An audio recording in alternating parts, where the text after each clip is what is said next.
Welcome to another episode of Follow the Brand. I am your host, Grant McGaw, CEO of 5-Star BDM, a 5-star personal branding and business development company. I want to take you on a journey that takes another deep dive into the world of personal branding and business development using compelling personal stories, business conversations, and tips to improve your personal brand. By listening to the Follow the Brand podcast series, you will be able to differentiate yourself from the competition and allow you to build trust with prospective clients and employers. You never get a second chance to make a first impression. Make it one that will set you apart, build trust, and reflect who you are. Developing your 5-star personal brand is a great way to demonstrate your skills and knowledge. If you have any questions for me or my guests, please email me at grant.mcgaugh, spelled M-C-G-A-U-G-H, at 5-star BDM, B for brand, D for development, M for masters.com. Now let's begin with our next 5-star episode on Follow the Brand. Welcome to another exciting episode of Follow the Brand Podcast. I'm your host, Grant McGaugh, CEO of 5-Star BDM, where we help you to build a 5-star brand that people will follow. For all of our listeners who have been curious about the nexus between healthcare and technology, this episode promises to be a riveting deep dive. We're about to explore the intricate facets of the healthcare industry's technological metamorphosis. And who better to guide us than the industry titan? Fasten your seatbelts as we introduce you to the remarkable Mary Desmarais. She's the powerhouse Chief Technology Officer of NCH's healthcare system.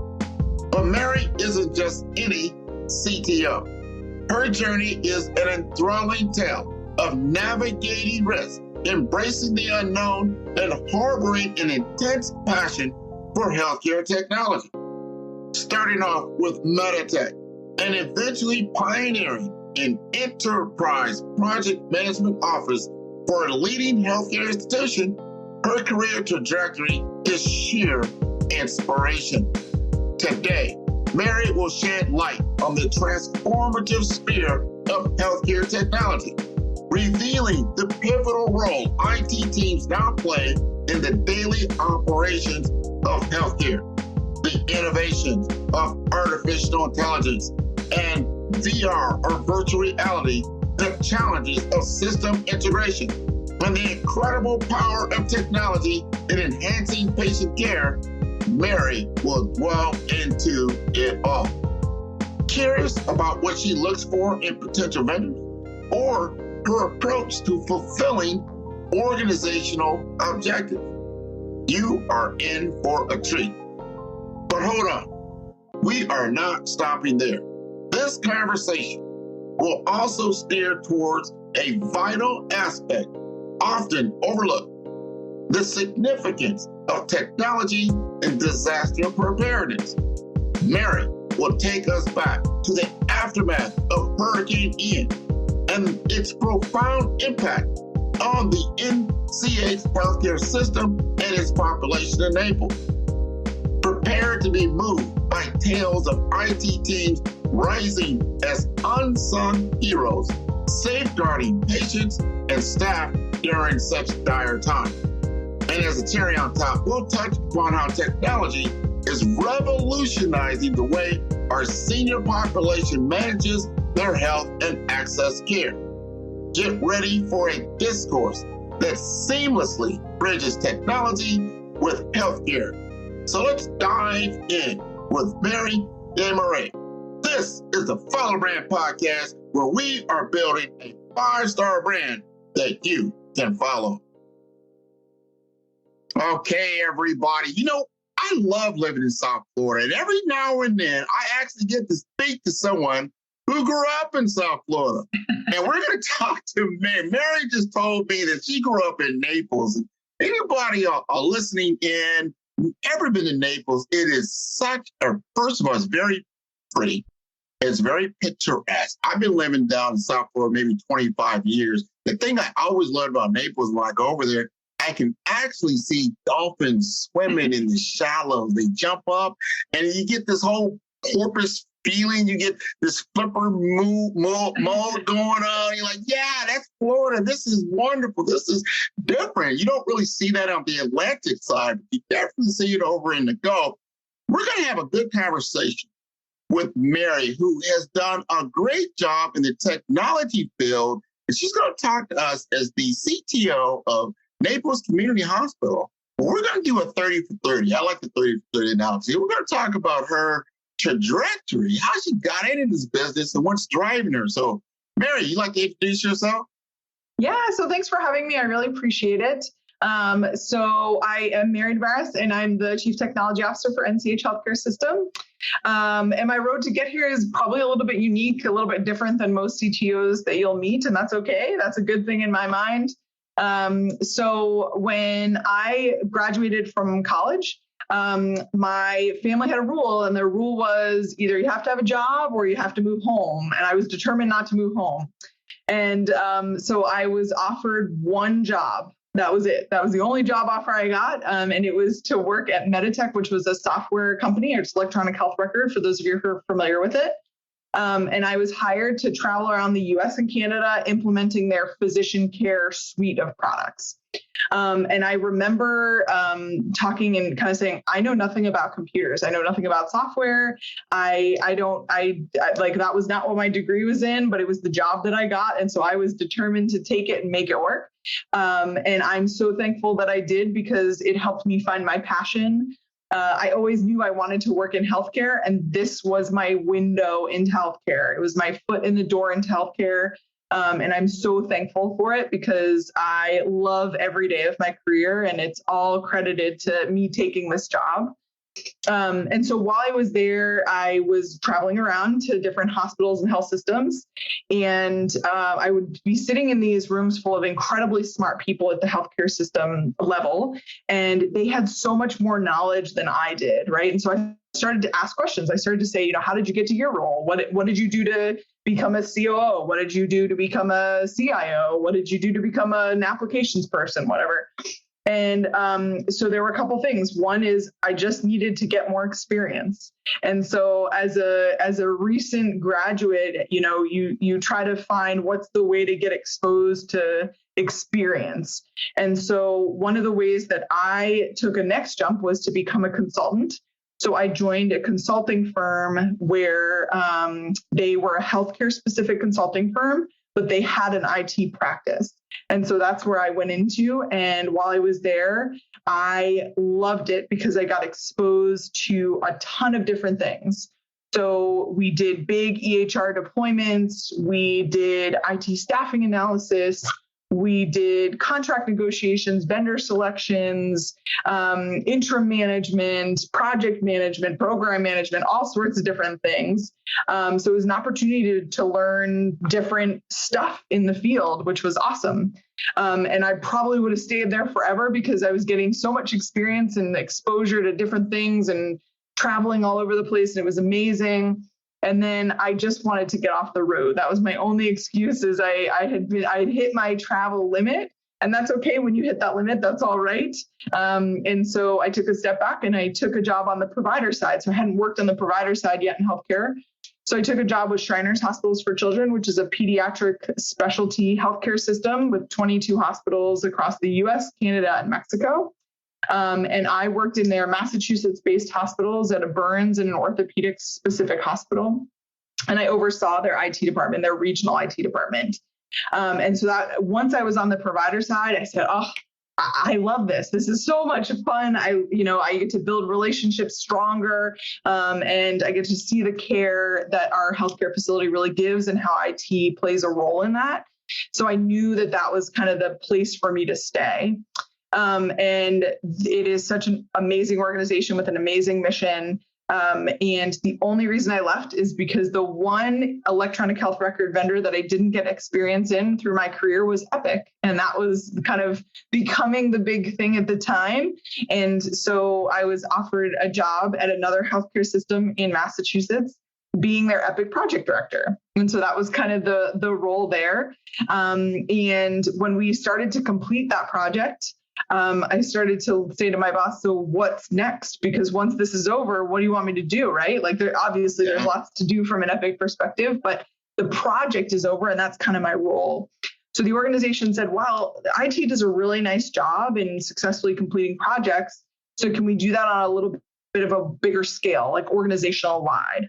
And so that's where we established an enterprise project management office for the entire organization, kind of outside of IT, any initiative going on, how do we manage that idea, demand, project phase process? So that's where I took over for that role. And now for my role here, the only reason I left my last organization is because I had to relocate to Florida. And so I came back home to where I'm originally from, and which is amazing. And the health system that I grew up in, that my mom worked at, they were embarking on their Epic journey. And so I was hired into a new role here that they had, which was the Chief Technology Officer. And so my scope of responsibilities here is all on the tech side predominantly, but we play such an integral role with our application colleagues and with our Epic colleagues. So that's where I joined the organization here. So it's kind of a long-winded story of the progression of my career, but big thing is everybody's career path looks different, and that's a good thing because that gives us different viewpoints and experiences, and that's what makes a solid team is that diversity. So that's a little bit about me. I could not agree. I love your story.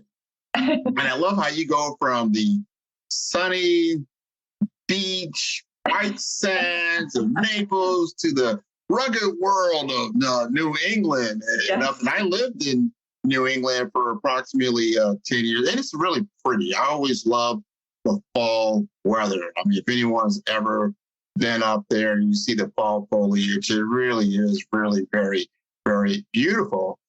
So obviously you must have had reasons why you needed to transition back to Florida, which is a very good reason.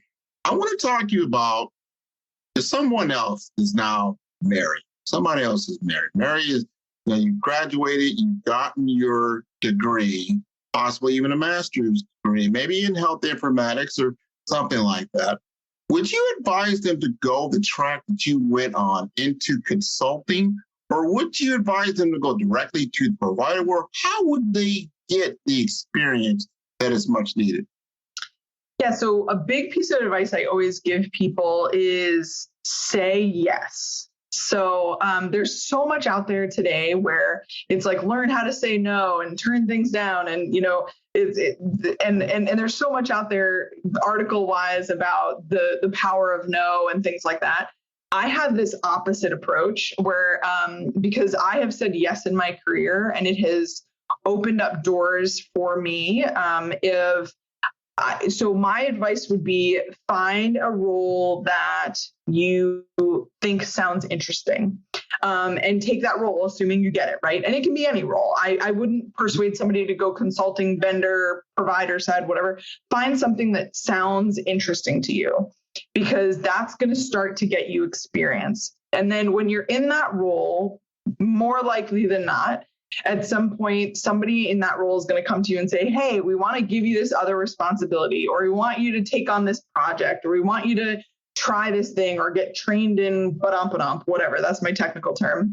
And so my advice would be say yes, even if it's outside of your scope of responsibility, it's outside of your comfort zone, maybe what you expected, what you didn't, because it's going to get you more experience. It's going to get you a different exposure. And so trying to get that viewpoint and determine what you like and what you don't like is important, because the best case scenario, you end up loving it and finding your passion and takes you off in that direction. The worst case scenario is you find out you hate it, but that right? It's narrowed down your search for your next role, or it helps you define what you want to get a master's degree in or what certification you want next, whatever. So in my mind, my best piece of advice for people is to say yes, and don't pigeonhole yourself just because you have this view of, well, my job is in this lane and I got to stay in this lane. It's like, well, if you don't step outside of the lane, sometimes You won't necessarily know if you like it or not. So try it. And then if you end up being really successful in it, great news. And if you end up hating it, that's great news too, because then you don't have to go down that path. That is good. And no, I mean, that's wisdom speaking there. Especially when you're young, you have some wiggle room. Find some things out, because book knowledge is not real world knowledge, a real world experience. And I've heard a lot of people talk about, even when you graduate, you don't, unless you work with the epic deployment, you really don't know what that is really like. And you need to get a hold of that experience as much as possible if you're going to go down that particular track. Yep. Here's the question that I got from others in the field, meaning in, health IT, like, wow, but Mary, I'm a woman. This is a field that's predominantly male dominated, and to a great degree. How do you survive in that world where maybe you don't have the credibility, you don't have all the things that are necessary to command a CTO role later in life? What have you leveraged that has helped you? And I want you to talk to the people that, that are women, they're trying to get into health IT. They've got some experience, but how do they get into that true IT stack? Yeah. So this isn't the first time I've been asked this question, and I don't know that I respond in the way people expect me to, or maybe want me to. I don't know. So I don't look at myself as any different or anything. I don't think I handled myself any differently than I would have, I think, if I was a man. I don't know. I don't really look at myself any different than my fellow colleagues. And I don't expect to be treated any differently. And I pretty much make that very clear in my interactions with folks. And so, I think it's really, and for me, when I look for folks to hire onto the team, I look for, are you going to be a good fit for the team? To me, I'm not looking to fill a specific quota of like, I want this many men, this many females, whatever. That's not something I even look at. I look at purely, do you have the motivation? Are you hungry? Do you want to learn it? And so, do you want to find your passion? Are you passionate?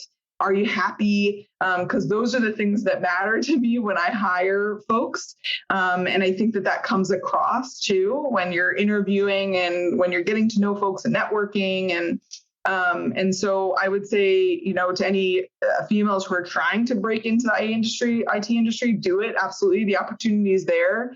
It's not any different, I don't think, than what I would recommend to my male colleagues and counterparts. And so I would just say, if it's something that you really love and you want to do it, for sure, 100%. And there's going to be a ton of women, and there are a ton of women in healthcare IT that are supportive of anybody coming up that wants to get into the tech space in general.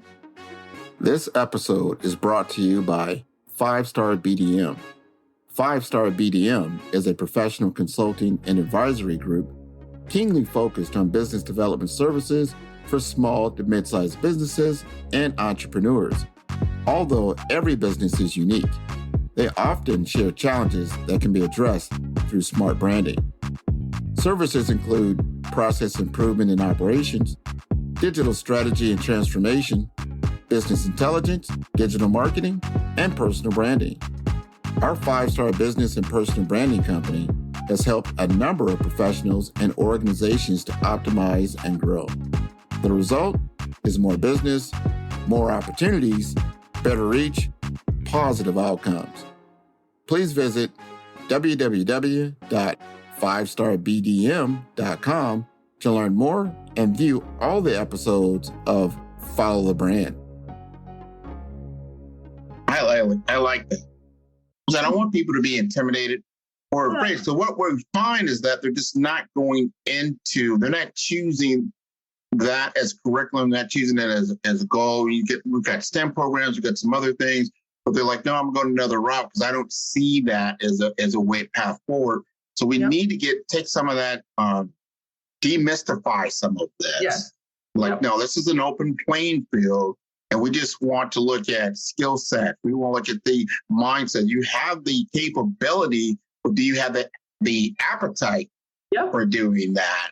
Because I see a lot of women like they're in finance. Well, that's a lot of numbers. Well, guess what? IT's a lot of data, it's a lot of numbers. So, yeah, that's right. That's right. So we want to encourage people to not, don't look away from this. Is a great opportunity. Health IT is exploding. Mm-hmm. We need people that have all kinds of different perspectives to be able to help us, because we've got this gray tsunami that's right here, right now. We've got a lot of older people, and we look to the younger people to help the older people.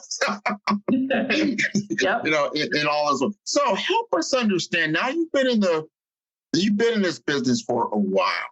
How do you see it changing, morphing, even as your role as a CTO? Because there's CTO, there's CIO, there's CDOs with Chief Digital Officer. All this is starting to morph and change. How do you see this industry changing over the next 1 to 2 years?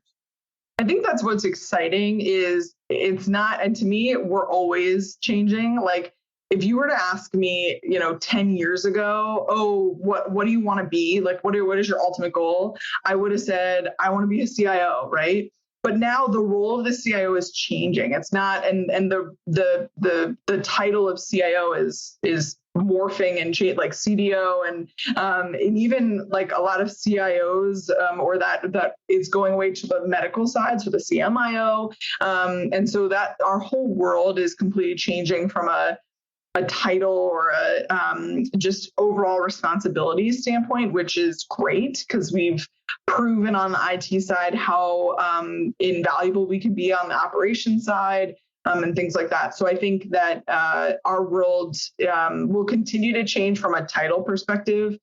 To me, what's so exciting is how fast we innovate on the IT side. And for me, I'm always passionate or excited about the things I can't even see or understand yet. So when I first started in this industry, the thought of, like on the application side, the thought of natural language processing, right? It was not even really, like it was a thought, but like it was so far-fetched and we were kind of like, that's never going to happen type of thing. And now it's like a commonplace utilization in many factors. And so, and I think one thing it's so important as we look to the future is I can't wait to see the things that I'm not even aware of yet, right? I can't wait to see how we advance AI. I can't wait to see what we do in the VR space, even in healthcare and specifically on the provider side. It's not really a thing the VR piece is not really a thing we do tremendously today, but it will be. I guarantee it at some point, right? And in some capacity, I just don't know the what behind it. And so, I'm using applications or like big buzzwords that people understand, but the same is true on the true like back end or, true technical side. It's the same concepts of the technology that we're going to see and utilize that we're not even considering at this point, that I'm excited to see what happens. I'm excited with you. I've seen a lot of different things. We're both involved with HIMSS. This goes to HIMSS conference. You do see a lot of these things that are kind of challenges today, like interoperability.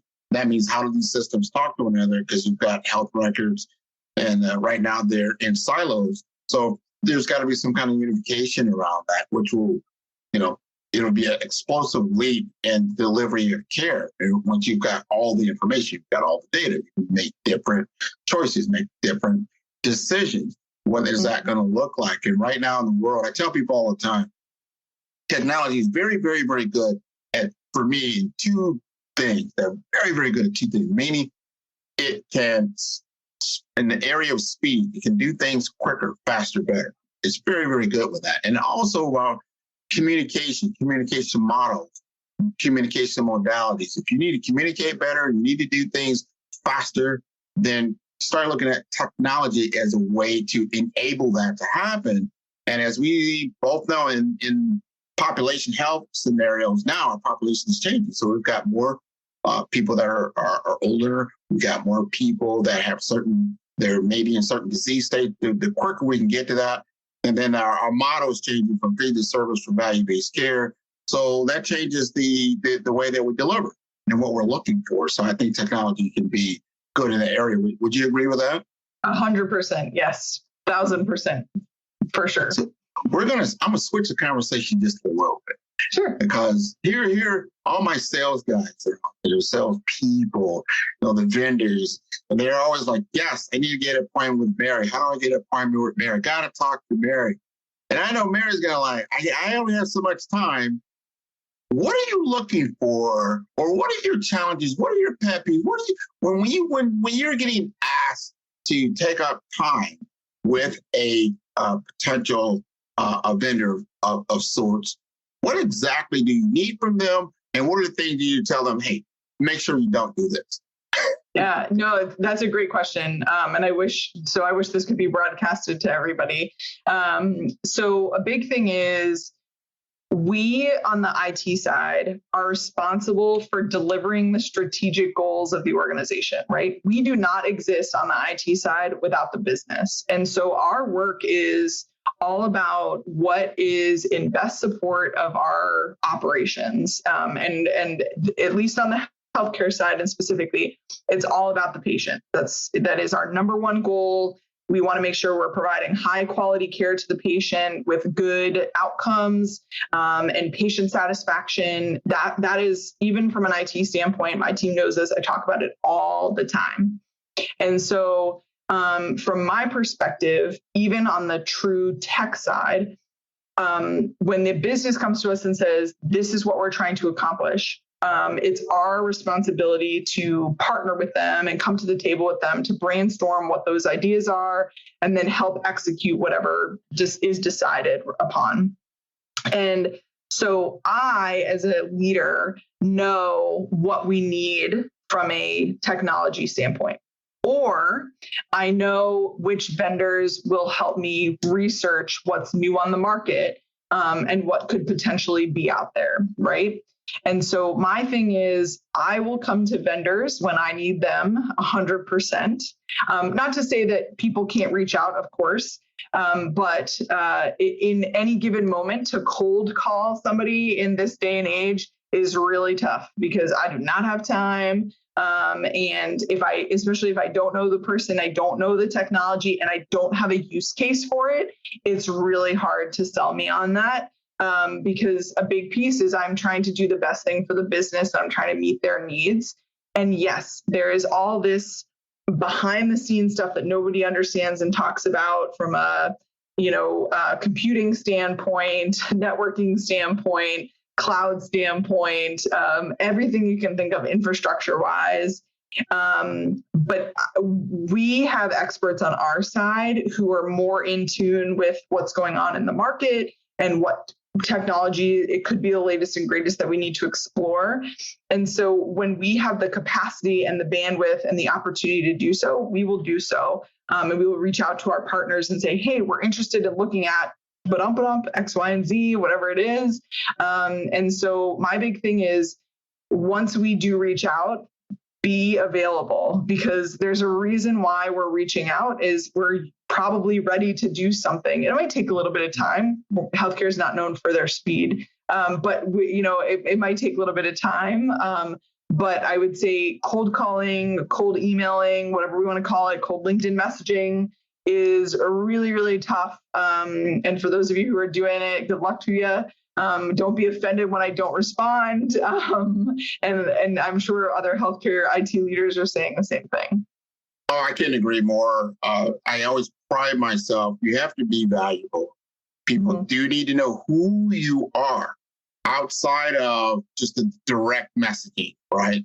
So that when, like you just stated, when you do have an application, you do have some kind of project, you know what, we got to reach out to so-and-so because they're very, very good in this area. Then you've got your go-to partners who can go out, find research for you, or you get some internal resources. And you get called in. I think that is the number one shift, even in my business and business development, that I have seen happen, because there's email, there's so many hurdles you have to get through to even get a clean email to a person delivered. because there's so much different spam engines, things like that.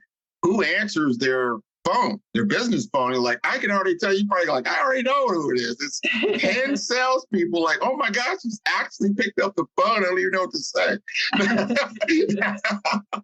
There's got to be something. However, when you can reach out in the way you just stated, and I think that's so important for my audience to truly understand that you've got to do some proactive ways of getting your message out there, whether it's going to be through social media, it's going to be through industry publications, so that when you do go to a trade show like a HIMSS, you know, that, hey, yeah, I know these people. Let me go and talk to them because we do have something coming up, because you're talking to the business all the time, and there's something the business needs.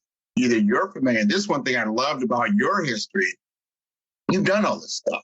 You're like, let me talk to you about IT staffing. Oh, yeah, I did that 5 years ago. Let me talk. So I want to talk to you a little bit more because you are very interesting. And I'm going to say it like this because you're here for a purpose. You're starting to see how our population is changing, that we do have to take care of our elderly who are still here. We've got to take care of the population that's underneath us. These, I don't know what they call them, the Gen X, the Gen Zs, the Millennials, the Gen Ys, all of these generations, and they all adopt technology and things differently. Talk to us about how you've seen technology as an enablement to help them to be healthier and to make better choices from your lens. Yeah, absolutely. So the greatest thing that we have is technology from a patient care perspective. And there's, in my mind, at least right now, and seeing as I have what I call actively aging parents, hi, mom and dad, if you're out there watching. But I think there's two pieces where technology really is an unbelievable resource. One is access to real-time data, and that helps from a patient decision-making standpoint.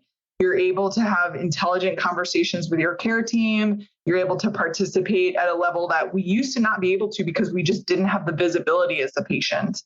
And so I think that's one. And the second is from a pure collaboration standpoint. So we are able to do telehealth visits for aging parents who live far away.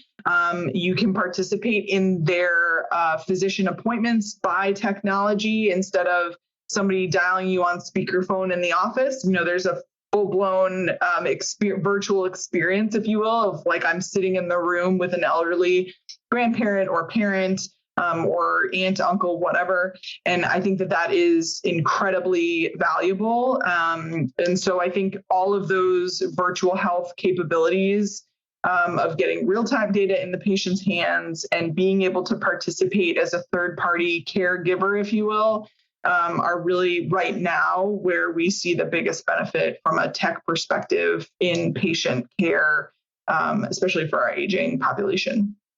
That is great. Hopefully we're going to see a lot of this in Naples. Is that what you got going on today? Yeah, for sure. 100%. One last question. This happened, I think it was last year, hurricane season, right? Mm-hmm. You had to get ready. You had to get ready quickly. And I'm not sure, you might have been on leave at the time, but you saw what had to happen when the hurricane came, and it wasn't just on television. It was in your front door. Mm-hmm. And it impacted, that area from Naples all the way to Fort Myers and then some. Yep. Talk to us about what really happens when you get to first hurricane preparedness, but disaster recovery and business continuity, and how you had to pick the community up to be able to move forward. Yeah, so I worked for NCH Healthcare System at the time where Hurricane Ian hit us directly, and us in the Fort Myers area. So in healthcare IT, we are driven by disaster recovery, right? Like we plan for it our whole careers. Like that's the first thing you learn about when you come into an IT organization is what's the disaster recovery plan, and typically once you've been in the industry for some time, you are used to working through disasters, right? Or major outages. So think of it that way, right? So there's a big, let's say, snowstorm in New England, and it drops all the power and to your data center, and there's no redundancy, whatever the case may be. And so what do you do about it? And there's all sorts of things, right? So I worked for an organization once where a squirrel chewed a particular line, and so there's like a million different things that could happen when you think about a disaster. And in healthcare, we work through them, right? Like we have plans, we go to the plans, we execute the plans, and we do the best that we can. And it's more so, at least in my mind, about how we do a lot of the recovery pieces after the fact, because you're in the moment, it's just get everything up or get as much as we can up, and then we'll worry about it on the back end. For this, I will say, in all of my career, this was the most intense thing I had ever been in my career. And not only from a technology standpoint, but from a pure patient care standpoint. So us in Southwest Florida, we're used to hurricanes, right? We get hit by them almost every year. But a direct hit at that category, at that level, is significant. And so it was more about how do we as an organization protect our patients, our families, and our staff, and less about what do we do from a technology standpoint. We are very lucky in that our technology was reliable and it was stable throughout the entire health system. And that's because of the hard work of the IT teams who helped design our systems in general and how we have our data centers set up. So I'll say that a huge kudos to our amazing engineers and architects who helped make that become a reality. And there were certainly times during the hurricane where certain things were starting to fail from a technology standpoint. And we had both individuals physically on site as well as remotely in other parts of the country helping support us, including many of our vendors. So big kudos to the vendors who dropped what they were in the middle of the night even to help us move things and support the organization. So it's certainly, after the fact, looking back, it opened up or uncovered a lot of documentation gaps that we had and what we needed to true up for next hurricane season, if you will, or next disaster in general. So, and I think any experience, if somebody tells you it was perfect, they're lying. So I think, it definitely uncovered some things that we needed to make better for us as an organization. But the thing I'll say is, even the IT folks who were on site or who were what we call the second shift coming in, the team B coming in after recovery, we were all there for the patient and their families. So it was predominantly about, and there were parts of our organization that were starting to flood. And so how do we, as an organization, help support, get patients to safe places, get staff to safe places? And so the IT team is right there at the table helping support what's needed. And that's the biggest piece that I would say is when you come into IT, you think, okay, I'm going to sit at a computer all day, in my private room or my cubicle or in my basement, whatever the case may be. It's not necessarily that way on the healthcare IT side. You never know what you could be doing in that moment, whether it's dropping a sandbag in front of a door or helping transport patients to a different location. You do what you got to do. And to all the Southwest Florida hospitals and healthcare systems, I think we did a great job banding together, even if we weren't part of the same system, to help each other and make sure that patient care was the forefront. Man, that's beautiful. It wasn't. When you get challenged like that, you don't know what you have within you until you've got to do it. Yep. Like you just said, I was trained to work on compute systems and servers, and here I am putting sandbags out here. But you don't even question that in the moment. In the time, if that's going to save lives, that's going to help somebody, it's going to help people. Because you said, hey, the wind and rain comes, but then after that, there's flooding, there's power outage. This is not a hourly event. This is something that takes place over weeks, sometimes months. People have lost their homes. People have lost their businesses. This is not it's not a great thing. But when you could look back and say, wow, we got through some of that, man. It's like, wow, it just makes you appreciative of a lot of different things. So I really appreciate you coming on to the show today. This has been, oh my God, this has been wonderful. I know your mom, your dad are very proud of you. Your husband's proud of you. Your newborn child, he's like, yeah, there's my mom. This is wonderful, wonderful, wonderful. So before I leave you, let the audience know, what is the best way to contact you? Absolutely. So LinkedIn is a great way. I am pretty active. Grant knows I just got back from maternity leave, so I'm a little backed up, but I'm usually very active and I'm pretty responsive. And so I'm looking forward to getting to know folks. Excellent. Excellent. Well, she's also a big part of HAMS. We had her on at Integrate last year, and we love to have her perspectives on what she's doing there from an NCH world, from an Epic world, just understanding how tech is taking on these new bins and being able to be a teacher and a person of wisdom. I really appreciate you. And I want to let your audience know they can contact me at 5-Star BDM. That is 5-Star brand, B like development, nlightmasters.com. You see all the different episodes that we have there. And we want everyone to tune in weekly to get this kind of wisdom, this kind of knowledge, this kind of experience moving forward. So thank you very much for being on the show. Yes, thanks for having me. I appreciate it. You're most welcome.